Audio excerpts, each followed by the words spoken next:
নেপালের অন্তর্বর্তী সরকারের প্রধানমন্ত্রী হিসাবে আজই সাবেক প্রধান বিচারপতি সুশীলা কার্কিকে নিয়োগ দেওয়া হবে বলে জানিয়েছে রয়টার্স।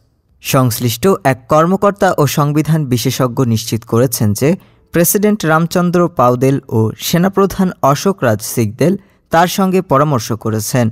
স্থানীয় সময় সকাল ৯টায় প্রেসিডেন্টের বাসভবনে বৈঠকের পর আনুষ্ঠানিক ঘোষণা আসতে পারে। গত সপ্তাহে সামাজিক যোগাযোগ মাধ্যম নিষিদ্ধ করাকে কেন্দ্র করে দেশজুড়ে বিক্ষোভ ছড়িয়ে পড়ে। সোমবারের সংঘর্ষে অন্তত ৩৪ জন নিহত ও ১৩০০ জনের বেশি আহত হন। এর পরদিন পদত্যাগ করেন প্রধানমন্ত্রী কেপি শর্মা ওলি।